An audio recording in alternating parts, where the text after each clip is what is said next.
Want to know how tuning affects the performance of your car? Here's a quick guide on performance parts in Torque Drift 2. Part 1. Suspension coilovers. Suspension travel. Increasing suspension travel allows for a greater range of compression, which improves weight transfer and grip while drifting.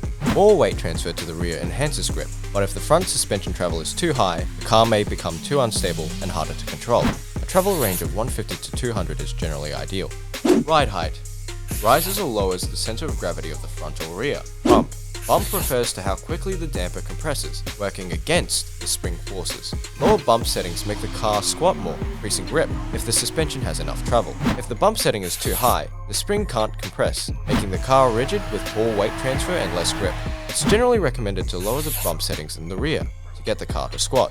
Rebound. Rebound is how quickly the damper extends, working with the spring forces. The rebound settings should be higher than the bump settings, generally speaking, taking the front and rear proportions into account. If the value is too high, the damper will extend too quickly, making the spring useless.